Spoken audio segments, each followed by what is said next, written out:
We're back on the topic of menopause. Yesterday we talked about all the symptoms that you can be struggling with, all those very normal and common symptoms.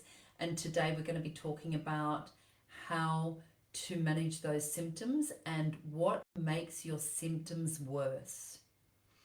I'm going to be particularly focusing on sleep and stress and xenoestrogens. These are the estrogen mimickers. They create false estrogens in the body, and they create all sorts of havoc with the endocrine system. They actually create a false effect of estrogen in the body. So if you are struggling with too much estrogen, then you can be experiencing weight gain, mood swings, irritability, hair in unwanted places or thinning of hair. You can start to get a beard. So yes, if you have a build-up of estrogen and you become estrogen dominant and you're not metabolizing your hormones well, then you can have this build-up of estrogen, and that can cause all sorts of havoc with your hormones. And tomorrow, if you tune in, I'm going to take you through a sample of a Dutch test, so my Dutch test, and I will show you what that looks like when we have a build-up of the estrogen and we're not able to detox it. So we need to make our hormones, and of course we're making less of the hormones when we are in menopause, but we also need to metabolize those hormones. The hormones need to be used up for whatever the purpose is, whether it's body regulation or fat metabolism or sleep or mood. Hormones regulate all of those body functions. So they need to be made and they need to be used, and then they need to be excreted from the body. And sometimes what I see with clients is that where they're estrogen dominant and they're not metabolizing that estrogen well, then that builds up in the body and it almost gets recirculated and gets stored in fat cells and causes all sorts of hormonal havoc. And that's when you get the bloating and you get those unwanted androgenic symptoms like facial hair and things like that, and insomnia. Okay, so today we are talking about some of the things that will make your symptoms worse, particularly let's talk about sleep, like sleep and stress and supporting your adrenals. So the key hormones that are needed for sleep are melatonin, cortisol, serotonin, and these all have a very big impact on the immune system. So managing stress and supporting your adrenals is really important, and there's a lot of easy ways to do that, but the daily rituals around sleep and stress are key. You've got to think about sleep as a 24-hour cycle. This is not just something that happens when you go to bed, because you have this cortisol going through your bloodstream, and it's one of the things that we test in the Dutch test. We test your 24-hour cortisol awakening cycle, so we know exactly what your cortisol is doing.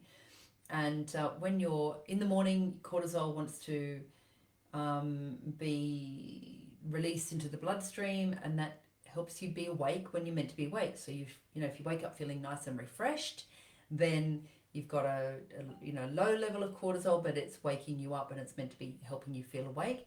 And then cortisol should be dipping down in the evening, and melatonin and serotonin should be kicking in late afternoon, the precursors to melatonin, which is the hormone that is needed to help you sleep well. You want to be making a good amount of those. So the hormone factors that can influence the sleep can include making too much cortisol or making cortisol at the wrong times of the day. I see clients with the Dutch test where we do a 24-hour cycle of cortisol, and I can see cortisol really high in the night. That is telling me that there is blood sugar imbalance, that your body is struggling to balance the blood sugar in the night, which often means that you're eating too close to bed, you're snacking throughout the day, so you've got blood sugar imbalances or irregularity during the day. And if you're eating too close to bed, or if you're drinking alcohol at night, what happens is when the blood sugar dips, then the restores of glycogen in the liver want to be released to manage that blood sugar, and that wakes you up. So managing your blood sugar is really, really important to helping manage your sleep cycle and allowing that 3 to 4 hour window of time after your evening meal of fasting time to help manage your blood sugar and help give you a really good night's sleep. Now, some people do find that managing cortisol can be done through having some very light protein fat snack just before bed, which can help manage the blood sugars. If you're really struggling with blood sugar imbalance and you're waking up a lot, then having something like an oat biscuit with a little bit of nut butter, and just one. And some people do respond quite well to that, having a fat and protein, but also having fat and protein earlier in the day to help manage the blood sugars. And managing blood sugars, very important to allow that 4 hour window. So if you're someone who snacks a lot, then changing the way that you eat in the menopause can really help manage the blood sugar, which then can help manage that 24-hour sleep cycle, because a healthy sleep cycle is where you have both cortisol and melatonin anchoring and being produced at the right time of the day so that you're awake and alert when you need to be, and that you're tired and you sleep well when you need to. Now, sleep is so vital for the repair and rejuvenation of cells. Now, this is vital to the perimenopause and the menopause. If we are stressed and we're not sleeping well, then we're not repairing the cells. We're not giving the liver the time to repair and rejuvenate, and that will have a knock-on effect on our hormones. So really focus on reducing stress and making sure you're getting a good night's sleep. Now, some of the tips on sleep hygiene, which will be very interesting for you to know. Let's see here.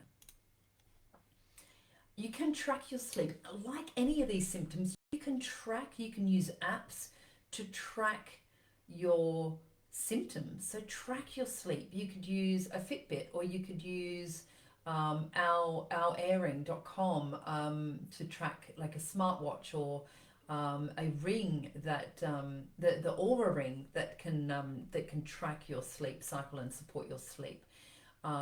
These devices help monitor your heart rate and your movement and the sleep stages. So they monitor your heart rate and your movement if you're tossing and turning at night, and that can then guide you as to, if you're adding in fat and protein late in the day or just before you go to bed, and you find that you have a good night's sleep, then that may be something worthwhile continuing. But I do recommend that you track your sleep over a 10-day cycle, especially also if you are in perimenopause and you're still menstruating, then track it for the whole month. Track it according to the moon. Download yourself a lunar calendar and track. Do you sleep better or worse over the full moon? We're coming into a full moon tonight. You may not sleep as well because of that activity. Now, if you are the type of person that needs an alarm clock, then certainly using a silent alarm clock or an analog alarm clock. Definitely keep your phone out of the bedroom. Keep any devices out of the bedroom. Turn your Wi-Fi off at night or put it onto a timer, because anything that is ticking or having a light or anything like that, we become much more sensitive to light and noise in the perimenopause and menopause. So make sure your curtains are blackened out, your room is dark, you don't have any unnecessary lights or beeping sounds or ticking sounds that are going to disrupt your sleep. When you're keeping a sleep diary, I really encourage you to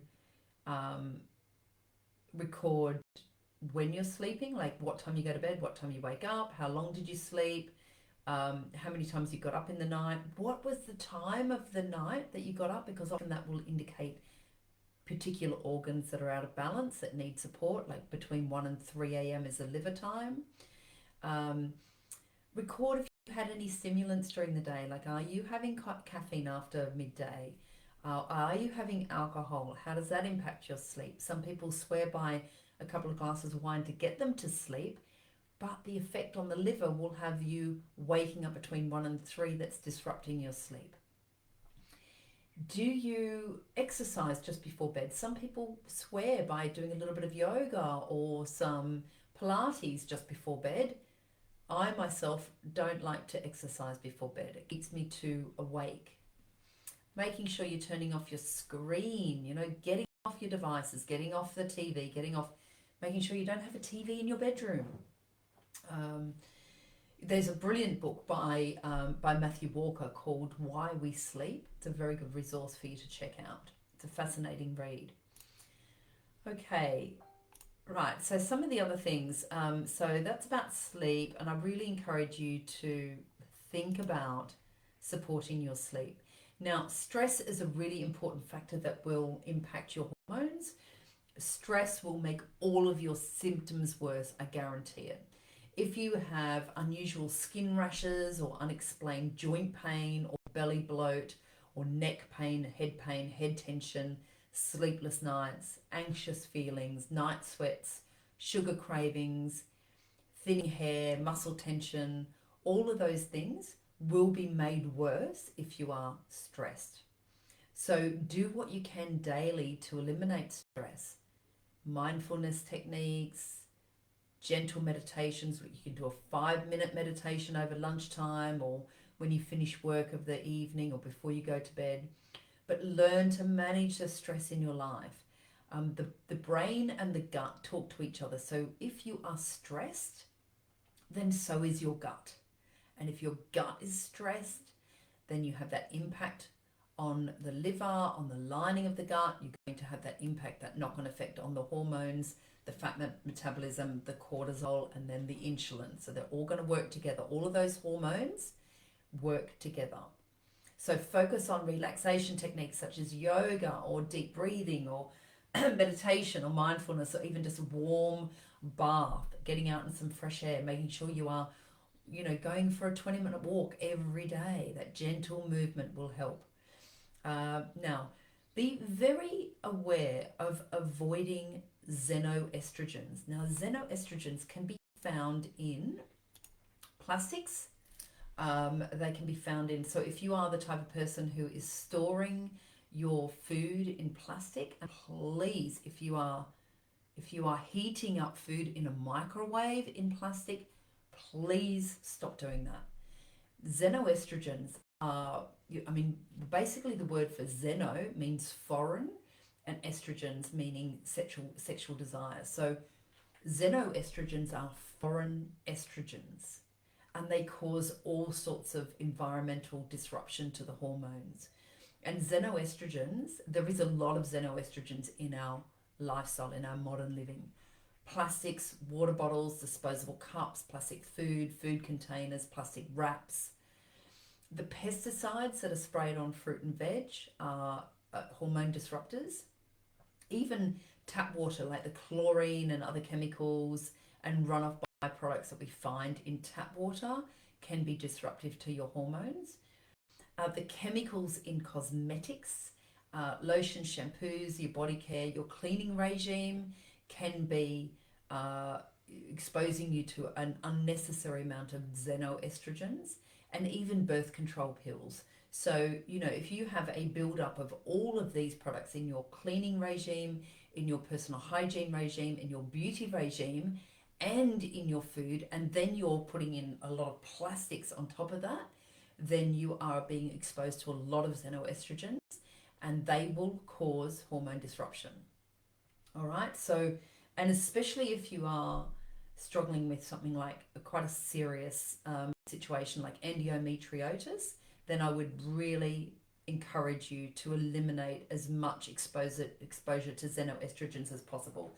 So think about low tox cleaning products, using essential oils, like I love using my essential oils, using guaranteed low tox beauty products, which is a beautiful range on the market. I love my doTERRA for that because they have a guarantee that they do not have these nasty chemicals in these products.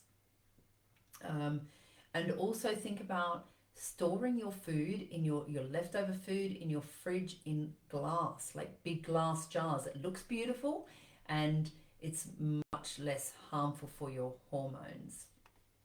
Now, ways to eliminate an excess of xenoestrogens from your body, really to make sure you're drinking plenty of water.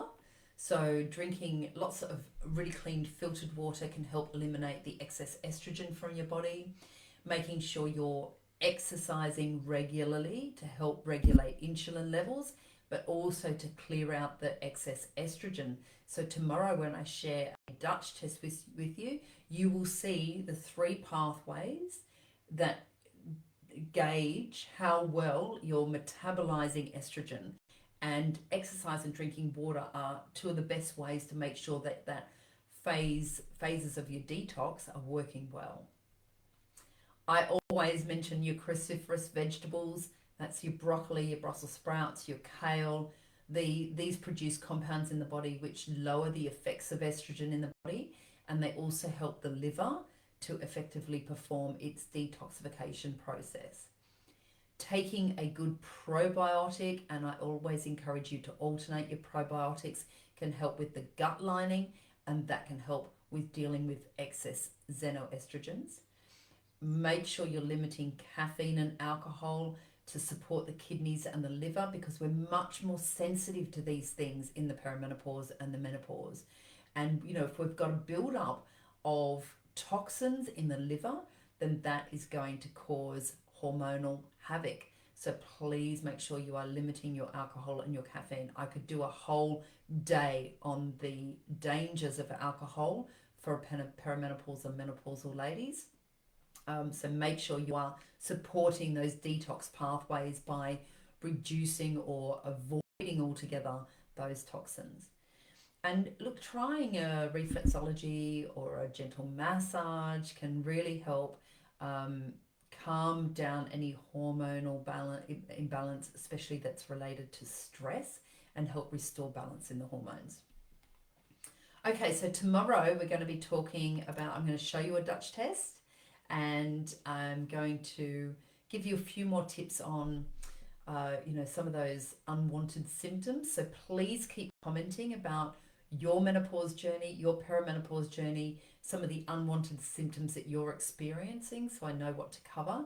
And I would really challenge you to look at your sleep hygiene and look at your stress and your lifestyle, and really identify what is causing you the stress and what is causing the sleep disruption.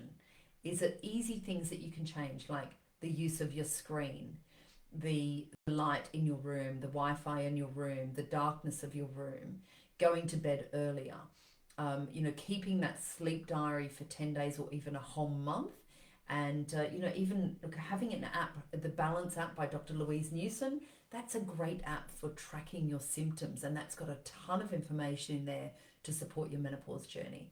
So please comment. If you're watching on replay, do hashtag replay. Let me know that this has been useful, and you can comment with your symptoms. And if you want me to cover those more in depth tomorrow, then I will. Thanks for joining me, and have a great day.